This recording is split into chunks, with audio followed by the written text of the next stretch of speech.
All right. Are you building your business on Amazon, which is kind of, when you think about it, rented land?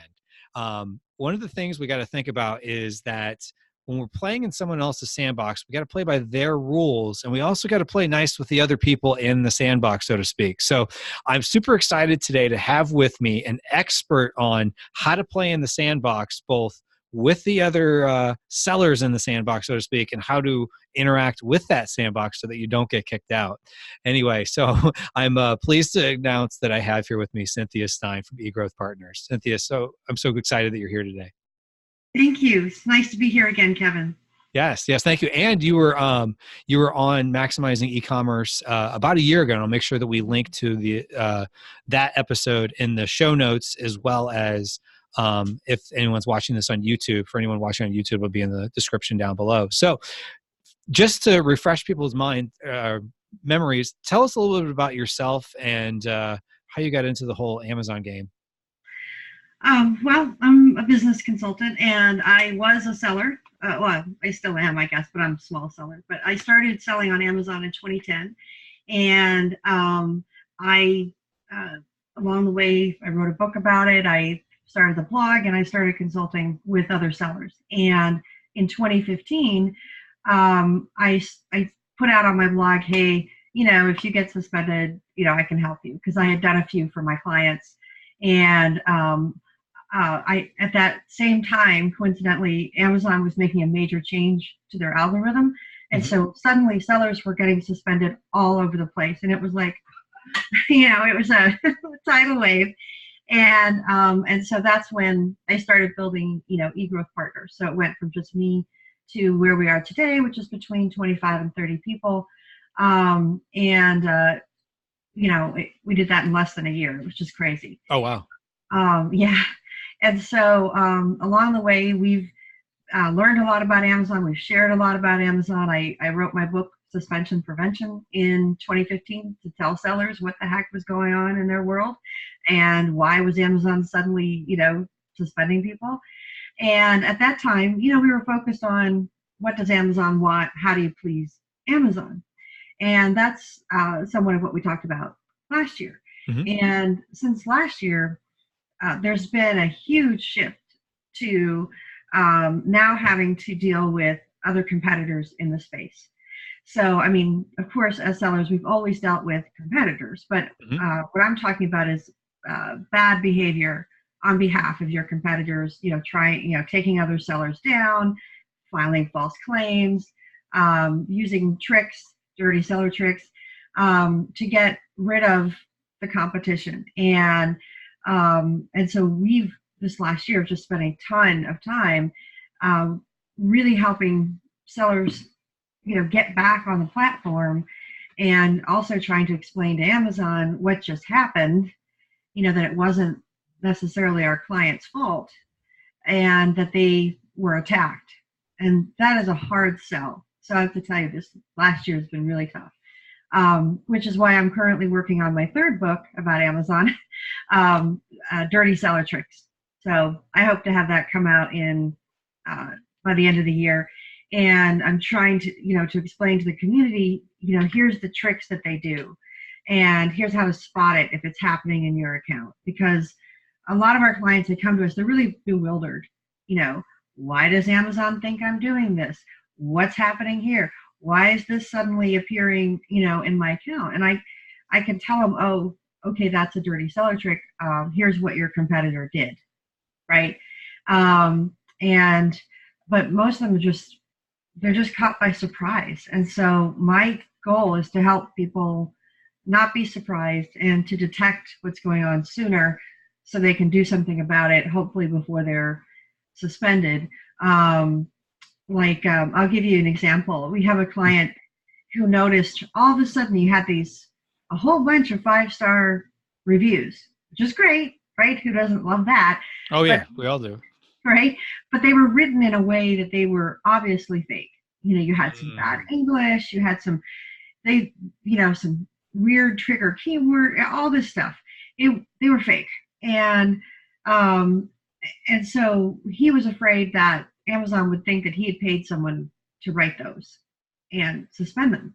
And I said to him, well, they're probably going to suspend you, But what you need to do right now is um, tell Amazon what happened, right? Bring it to their attention. And so we did. We filed a case through seller support and all this stuff, and they were suspended, soon after, as I had predicted, because of course you can't remove the reviews, right? You can't. We asked Amazon to remove them, but of course they didn't. Not right away, anyway.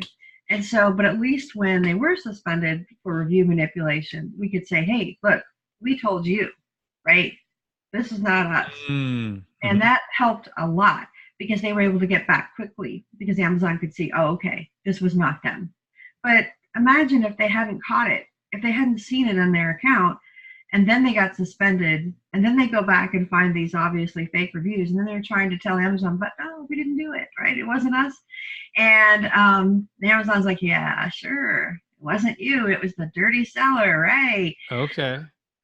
So it's things like that. That's why, I'm trying really hard to communicate with the community about what's going on, because at least they can take some steps to protect themselves or to catch things when they're happening and be part of the solution.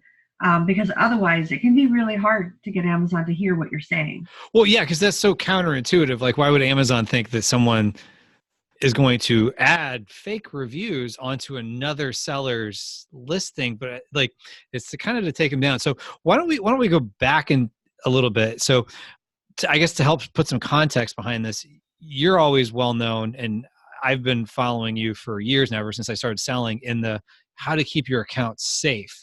So just to give everybody a little bit more context and like what keeps your account safe, so that you can kind of understand how sellers are creating these dirty tricks, so to speak, kind of almost going at it from another angle. So what are those key pillars of what Amazon doesn't want sellers to do? Well, okay, so Amazon is looking, if you want to be in good graces with Amazon, you basically better have really good performance metrics, really good product quality, and you better follow all of their rules and policies, right? Mm-hmm. And so these are the area. Oh, and if you have intellectual property, you should protect it. Mm-hmm. Because coming and asking Amazon for help later is not good. So these are, of course, the areas of vulnerability. So these dirty sellers, they know that they can mess with if they can mess with your performance metrics, they can get you shut down. If they can, somehow make it look like you're violating the rules, like with the, review manipulation, which is a big one. Mm-hmm. But there's other ways they can make it look like you're not following the rules.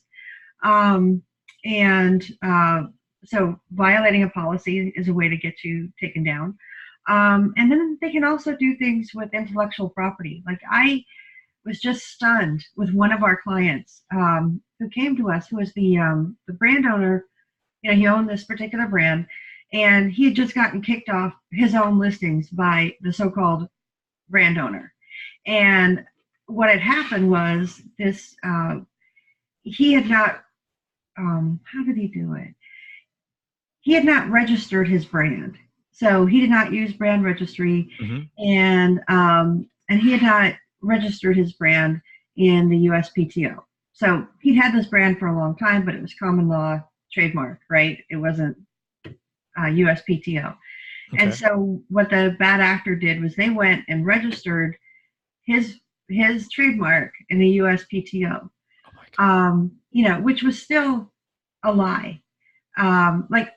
Just to back up, China is a first to file country. So the first to file something gets it, right? Okay. But the US is first use. So technically what they did was wrong, very wrong, because he had been using this trademark for years, like 5 or 10 years, right? Mm-hmm. And so they should not have been able to do this, but they did because they lied. And so they got a USPTO trademark, they signed up for brand registry, and then they went and took down the guy who invented the brand and the products and everything. And it was a mess to get him back. And talk about the long game, right? Because it takes like 10 months to get a trademark through the USPTO. So my guess is they were probably just filing a bajillion trademarks at once. And when they come through, then they go and they take down the the rightful brand owner. And so the vulnerability there was that the guy had just never gotten his trademark registered, Mm-hmm. and that made him vulnerable. So part of what I try to do is help our clients see what they can do to prevent some of this stuff. And certainly protecting your intellectual property is smart, and even without all the shenanigans going on the platform. Oh, yeah. But it's really smart now because it can be used against you. Like there's a whole crew of people out there teaching design patent fraud. They don't call it that, but Right. but what it is you find a product that's selling well that you think, hey, I could make that, right? And you check and see if they've ever filed a design patent on their product. And if they haven't, then you go and file for the design patent, which is really easy. All you have to do is basically do a drawing of the product. I mean, the design patent is pretty simple. It's not like the other kind of patent, right, which could be very complicated and take years. So a design patent is usually pretty fast. You get the design patent, and then you do the same thing that I was talking about that just happened to our client. Is you go in, you get brand registry, you register the design patent, and then you start taking down your competition for violating your design patent, even though they created it first. Maybe they've been selling their product for years. And then, it's a very effective trick because basically the only way for the actual rights owner to get justice is to file a lawsuit. And Right. even then, it's tough because they have to prove intent. They have to prove that the bad actor did this on purpose and didn't, and did know that, that this was their design. And so that's hard to prove. So if you're willing to be a badass and lie and cheat and do fraud, I've seen cases where the lawsuit was won by the bad actor. That's insane. Yeah. Wow. So, I mean, I like to think of it in life. At the end of the day, things like that will catch up to people eventually. But to your point, sometimes they still win some battles along the way. So, wow, Yeah. that's crazy. So, people using design patents, people using brand registry, Mm-hmm. people using reviews. So, these are some of these dirty seller tricks that you're talking about. Yeah. And I mean, and some are even simpler than that. Like those are the ones that I told you are fairly complicated, right? They're multi-step, shall we say. Right. You got But to go through a lot of steps to get to that. yeah. And so, but there are some that are really easy that people do. It's everything like we're going to see a lot of this during Prime Day, which as we record this is going on right now. Exactly. But like you can go and tie up like another seller's inventory simply by going and ordering all of their units and putting it in your shopping cart, right? So your competition has 1,000 units of whatever, and you go and you add 1,000 units to your shopping cart, and then you just leave it there. It will tie up their inventory for a day or two, and so they won't be Really? able. I always wondered about that. Mhm. They Okay. won't be able to sell. So because it's put in a shopping cart, so Amazon thinks you're going to buy it. They give you something like 24 or 48 hours to buy it, and before they release the inventory. And so again, think about what's happening right now. It's Prime Day, Right. and the Prime 2 days, and so I expect that there's going to be a fair amount of that stuff going on. We've also seen bad actors go and put their competition into like the sexual wellness category, right? Put an adult flag on it, and I can explain in a minute how they actually do that. But Okay. so all of a sudden your blender is a sexual tool apparently, Mm. and so what that means is you can't advertise, right? So none of your ads are running during Prime Day, and it's harder to find because you can't. Um, you have to be very specific in your search. So if you're looking for a blender, your item is not going to come up, right? Because it's Hmm. in the sexual wellness category. Hmm. But if you put in the brand name, like I want a Hamilton Beach blender, Right. it should come up then. It just really depends. A lot of times you have to actually be in the sexual wellness category to see a product. So And one, how does that happen? And two, how would you even know it happened to your product?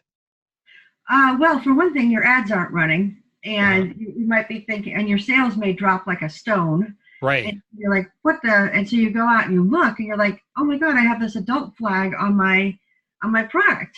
You know what the? And those are hard to get removed. And how it happens, the way that they do it, is usually they're doing it through Vendor Central. So any changes made to a listing through Vendor Central, Amazon gives the highest priority to, and it sees that as Amazon Retail. So any change that Amazon Retail makes to a listing has the highest priority. But what people don't realize is if you have a Vendor Central account, if you're selling stuff directly to Amazon, you can actually access any listing on the platform, any listing, and make changes to it, and they stick. Wait, say that again. If you're on Vendor Central?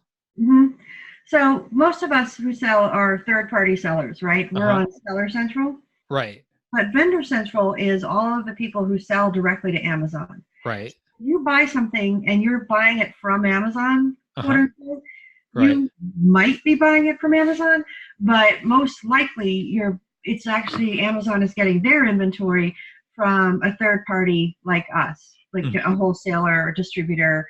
So they're ordering it and then they're selling it under their Amazon name, but Mhm.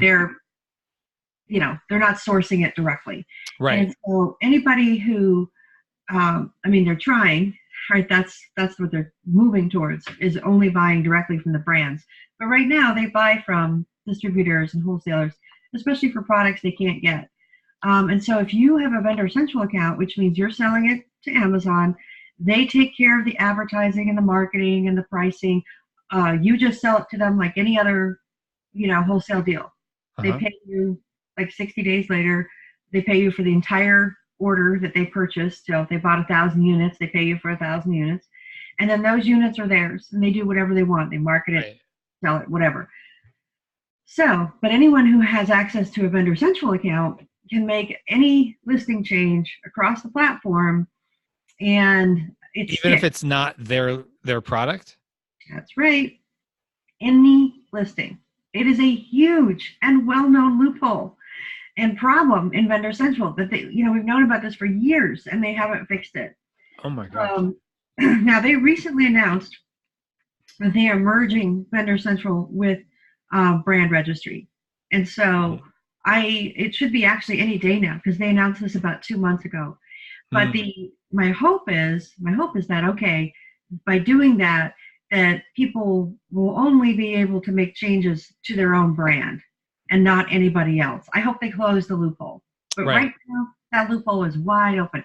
And so bad actors, they buy and sell Amazon Vendor Central accounts.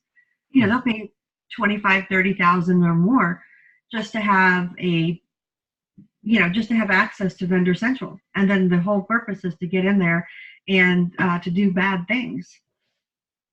Wow, that's crazy. So, but Amazon's made it harder recently though to get a hold of a Vendor Central account, or can anyone get a hold of one?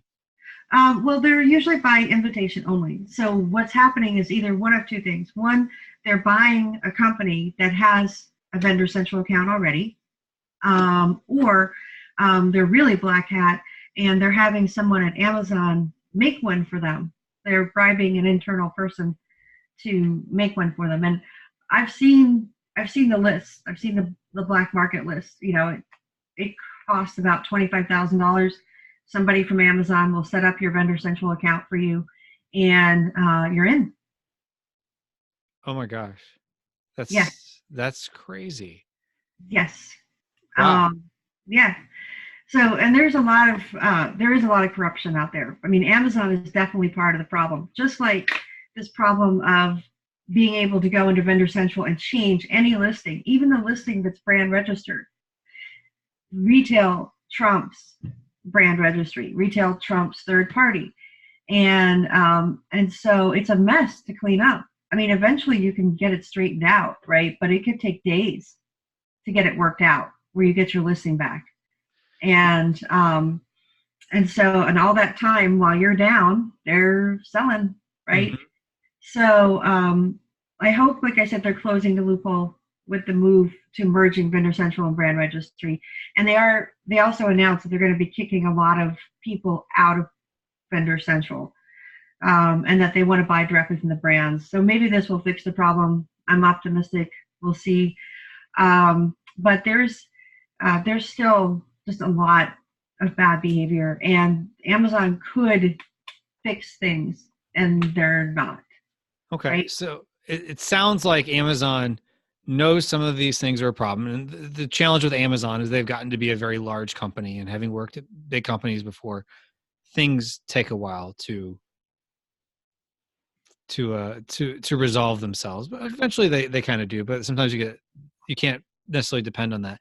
So is there anything you can do, like, that I guess it wouldn't necessarily make sense to take, fire back with, oh, you're going to give me good reviews, I'll give you good reviews, or, you're going to patent a Stop product, I'll doing patent a product. that. Yeah. Don't So get into the game of tit for tat, because it will hurt you. yes, Um, I agree. It'll catch up eventually. yeah. And so, yeah, that's just, I mean, and I've had clients who've done it and they get suspended because they took retributive, they took retribution against a bad Right. actor.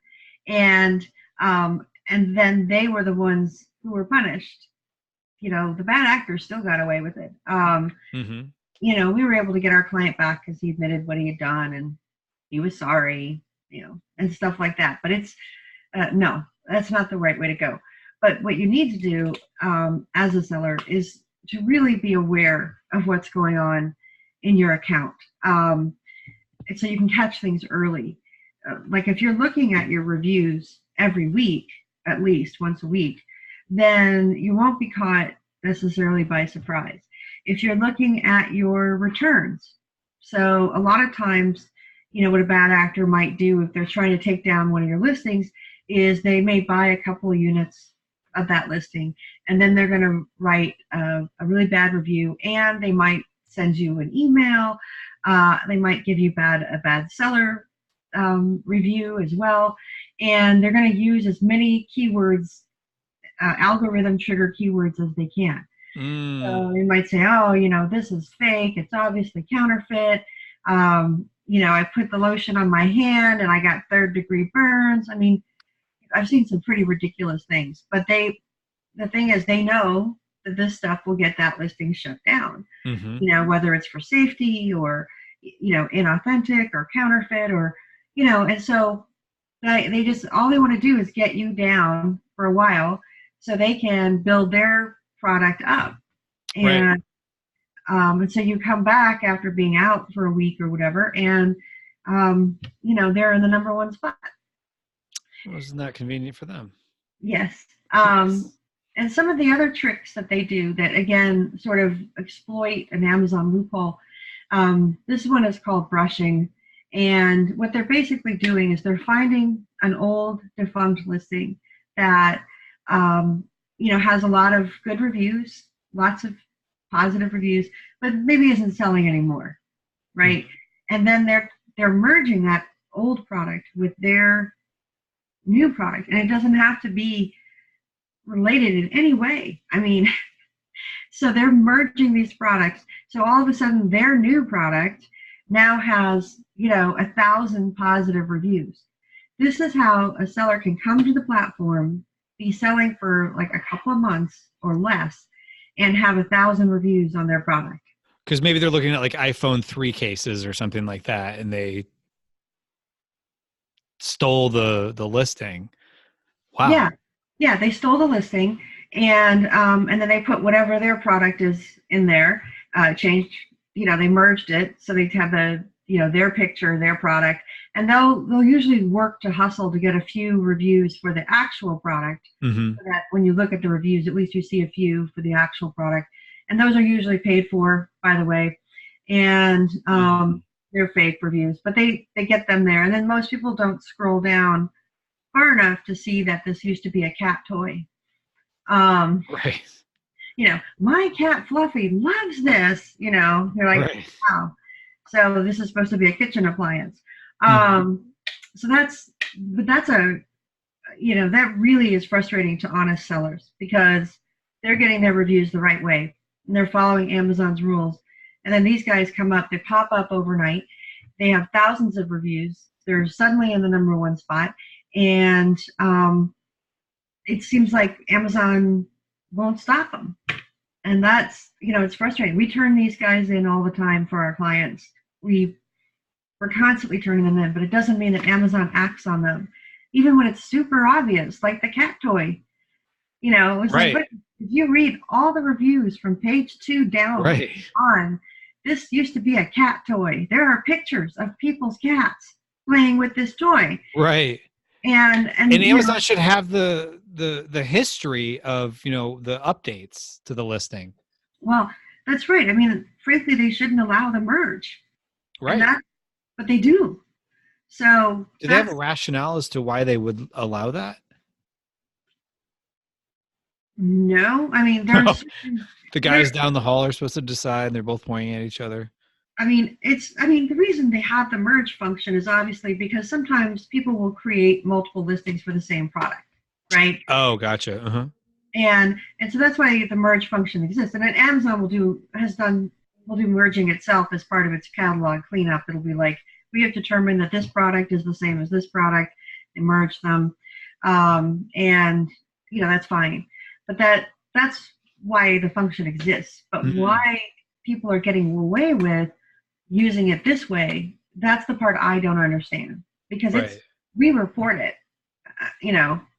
My clients are reporting all the time, and it just seems like it goes nowhere.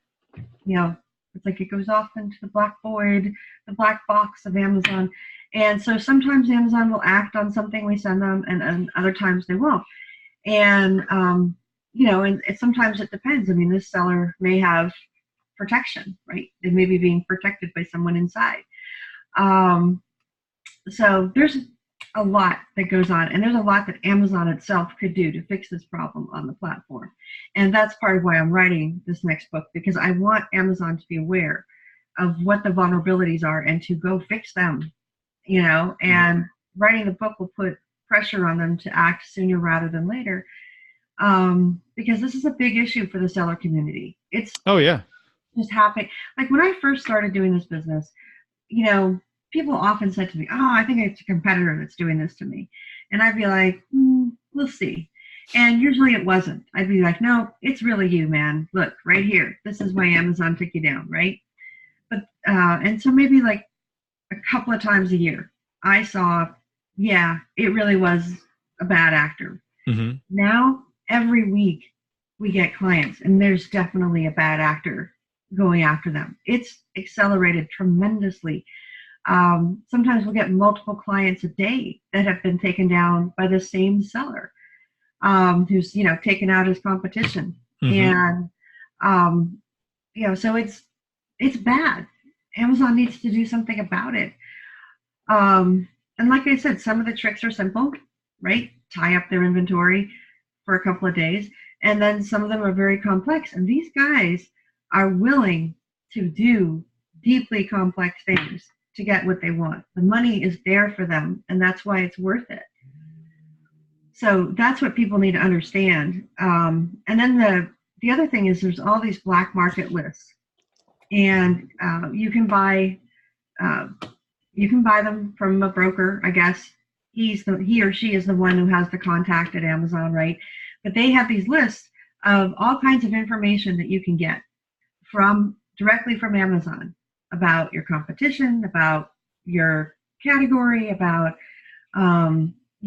products, what they're selling, how much there's, how many units they sell, um, what they're ranking. Just it's incredible. And I've seen these black market lists. I've had clients who've shown them to me or whatever. I tell people it's a God's eye view. It's staggering the amount of information that Amazon has, and so if you're competitor has this information about you, they know exactly what they need to do to take you down. They know exactly where your weaknesses is. They know exactly how many units they need to sell in order to have the number one spot. So if you're selling 50 units a day of something, they only have to sell 51. And so they can go out and do campaigns to generate these sales that get them above 50 because they know exactly what they have to hit. Whereas you don't know that about your competition. You have no idea because you're honest. Right. And you're not buying black market lists.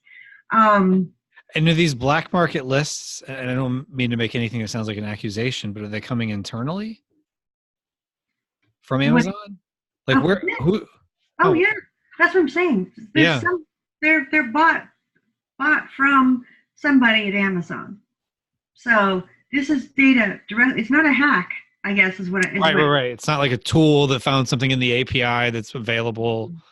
No, this is really somebody who's on the inside, who has access to that data, and who's printing off the report and sending it. Oh, wow. So is there anything sellers can do to protect themselves from these crazy bad actors? And hopefully Amazon, if there are things going internally, that all gets fixed quickly, or any leaks in their data, that gets figured out. Mm-hmm. But what can you do in the meantime? Well, there's several things. One is these guys are generally exploiting a weakness, right? So if I tell people, if you're set up as a professional business, right? This is like you have you're a corporation, for example. Mm-hmm. You've protected your intellectual property. You follow the rules and regulations of the countries that you're selling in. Right. You test your products if you make your own product. Obviously, if you're a reseller, you don't have to worry about that. If you make sure that you buy from legitimate sources, like if you're buying directly from the brand or an authorized distributor, mm-hmm. Basically, if you follow the rules and if your merchant fulfilled, if your performance meets Amazon standards, but basically, if you're doing these things, if you're following the rules, you're much likelier to be able to recover quickly if somebody does something like this. They can't register your intellectual property if you already own it. They can't, it's not to say they couldn't still come in and put an adult flag on one of your products, right? There's some things you can't control and you can't protect yourself from, but you can be aware of them. And, and then when you go to Amazon to fight back, if you're clean, if you're in good shape, if they see you as one of their top sellers, you get the benefit of the doubt. They will listen to you. My problem is, some of my clients who go and try to tell Amazon what's going on, and they're not listened to because they're already listed as a poor seller in Amazon's database for whatever reason. Maybe they've had a couple of suspensions before, or whatever, or they're getting a lot of inauthentic complaints, and so Amazon will look at the status of your account when weighing, who do I believe, this guy here, this guy here. They tend to go with the good seller. Mm-hmm. And then of course reporting everything that happens. You need to do that. If they get enough complaints, then they do eventually take action. It's frustrating, but they will eventually take action. And so I also have my clients just keep trying. But yeah, like I said, the best thing you can do is be a good seller and to really follow all of Amazon's rules and look for your vulnerabilities. Look for the things that you're not doing that you should be, because it will make it harder for the bad actor, and it will also, help you get back faster. So that's kind of the short story. Yeah, and that's a good point. I think as long as you're a good seller and you're doing your best to stay within Amazon's terms of service, which oftentimes can be a little gray, but I think sometimes if you just use the lens of, if I ever had to explain what I'm doing and I had to explain it and I'm in an elevator with Jeff Bezos and a bunch of his executives, am I comfortable talking about what I'm doing if they ask me about it? Hmm. And then if I ever had to like say something and it seemed kind of odd, if I put the words "Your Honor" in the front of it, as if I'm talking about it in court. And usually, if I look at things in those two angles, it keeps me out of trouble. So, what's good for the customer? What's good for Amazon? What's going to keep me out of like um, legal troubles? So, Well, this has been really helpful. yeah, and I also I would just tell people they really need to look at how they're doing like product review stuff Hmm. because that just gets so many sellers in trouble. Mm, But there's also a lot of service providers out there who are, you know, they offer launch services or product review services, or they like there's one the latest twist on this is, I guess I don't want to say scam, but the latest twist on this is, hey, let's offer people a rebate, right? oh yeah, yeah. Yeah. And so the whole idea is you set up a rebate program, people get reimbursed for their purchases, and then of course they're leaving positive reviews. You know, this is not allowed. Right, And I always tell people that's part of what I try to do from an education perspective is tell them the things that are wrong so that when they're looking and evaluating, you know, some sort of software program that or service that's supposed to, you know, boost their sales, you know, increase reviews, any of that stuff, that they really look at it with a sharp eye because it's the seller's account that's at risk. The service provider, right. they're not I going can to get start a new punished. company tomorrow. Yeah, and they probably will. And so, you know, I just, you know, I try to tell people what to look for so that they pick, you know, good choices. So I've had a lot of people call me lately about the rebate guys. And, Yeah, I you see know, that more and more in forums of like, oh, we promised to get you. And usually they're kicked out of whatever forum or Facebook group, pretty yeah. quickly. But you see them pop up from time to time. And it's like anytime they're guaranteeing reviews or Mhm. guaranteeing, whatever, that's usually a red flag. Yeah. Or if they say, oh, yeah, you know, it's compliant. And Right. I'm like, well, what else are they going to say? It's not compliant. Right. Please pay me. But the fact is, a lot of them are not compliant. And Yep. so, you know, I'll tell my clients who ask me, like, you know, this is the part that's not compliant. And then they can decide what they want to do. They want to take that risk or not. Yeah. Yeah. Yeah. Definitely don't want to take that risk. And to your point, as long as you keep a clean account, you're going to be more believed if something does come up. Just be a good human being and rise above the nonsense and don't feel like you got to get the tit for tat, um, you know, fighting the other person. So Yeah, yeah. that's just not going to help. It's not going to help. So that's, if it helped, I would be like, yeah, go kick his ass. But it's not Right. going to help. In fact, it'll probably get you in more trouble than them because they figured out how to hide, right? They Exactly. figured out how to do this without getting caught. Yes. Yeah. Well, that's all good advice. So if somebody wanted to, you know, check out more advice that you have out there, or they wanted to learn more about connecting with you, how would they do that? Well, our website, egrowthpartners.com. Hmm. Definitely, they can connect with us. We have our phone number there, our email, and plus our services, so they can, you know, look at them. And also my blog. So I generally put out about 2 to 3 blogs a month, um, and I try to go in depth into an issue that's helpful to sellers. And you know, sometimes that's something that's happening in the news. Sometimes it's looking at a dirty seller trick. So that's a good place to find out, you know, kind of what's going on and to learn new things because I try to keep it really topical. If Amazon has a new rule change, you know, I look at it and say, what does it mean to sellers? Yeah, that's very good.